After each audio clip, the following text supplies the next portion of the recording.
আরও একটা নতুন ভিডিও তোমাদের সাথে শেয়ার করবার জন্য চলে এসেছি। তো আজকে যে রেসিপিটা তোমাদের সাথে শেয়ার করতে চলেছি সেটা কিন্তু একদম গরমকালের জন্য পারফেক্ট রেসিপি। তো বানাবো একটা শরবতের রেসিপি। তো ভাবলাম প্রচণ্ড গরম পড়েছে, একটা হেলদি শরবতের রেসিপি শেয়ার করা যাক। তো প্রথমেই যেটা আমি করেছি, একটু বেসিল সিডস, যেটাকে আমি একটু জল দিয়ে ভিজিয়ে রাখলাম। ওটা যতক্ষণে সোক হচ্ছে ততক্ষণে বাদবাকি কাজকর্মগুলো করে নেওয়া যাক। তো এখানে আর লাগবে গাজর আর সাথে পাতিলেবু। তো গাজরটা ছাড়ানোর কোনো প্রয়োজন নেই।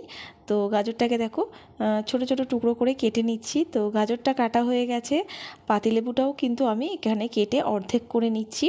এবারে নেব একটা মিক্সির বাটি, শরবত বানাবো, মিক্সির বাটি তো লাগবেই। তো এবারে গাজরগুলো মানে গাজরের টুকরোগুলো আমি এখানে দিয়ে দিলাম মিক্সির বাটির মধ্যে, সাথে 2 টুকরো আদা দিয়ে দিলাম। তো আর এখানে দেখো স্বাদ মতো চিনি, মানে পরিমাণ মতো চিনি এখানে দিয়ে দিলাম। আর সাথে এর মধ্যে দিয়ে দেবো যে পাতিলেবুগুলো এতক্ষণ কাটলাম সেটারই রসগুলো এর মধ্যে আমি চিপে দিয়ে দিচ্ছি। তো এই আগেও দানা ফেলে দিতে পারো, কিংবা এইভাবে দিলে দানাগুলো মানে ছাঁকনিতে আটকে যায়। তো যাই হোক, এইভাবে পাতিলেবুর রসগুলো আমি এর মধ্যে দিয়ে দিলাম। এবারে আমি এর মধ্যে দিয়ে দেবো অল্প একটু ঠান্ডা জল। খুব বেশি জল দিচ্ছি না, প্রথমেই অল্প একটু জল দিয়ে আমি এটাকে ভালো করে মানে পেস্ট বানিয়ে নেব, যেটাকে বলে গাজরের বাদবাকি জিনিসের। তো এখানে দেখতেই পাচ্ছ পেস্ট হয়ে গেছে। তো এবারে আমি ছাঁকনি দিয়ে এটাকে ভালো করে ছেঁকে নিচ্ছি। আর একটা মজার কথা হচ্ছে, আমার কাছে একটা বড় ছাঁকনি আছে, কিন্তু এই মুহূর্তে না আমি ভুলে গেছিলাম যে আমার কাছে ওই ছাঁকনিটা আছে। এখানে অনেক কষ্ট করে এই ছোটো ছাঁকনিটার মধ্যে দিয়ে আমি ছাঁকছিলাম।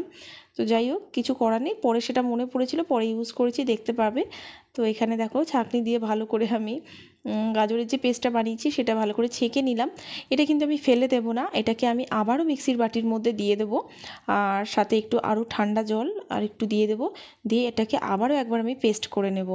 তো দেখতেই পাচ্ছ এই সেই ছাঁকনি যার কথা পরে মনে পড়েছে। তো আর একটু জল দিয়ে দেখো এটাকে পেস্ট করে নিয়েছি। তো এবারে চামচ দিয়ে দেখো পুরো জিনিসটাই কিন্তু পুরো পাল্পটাই কিন্তু ছেঁকে নিচ্ছি, কোনো দানা টানা নেই।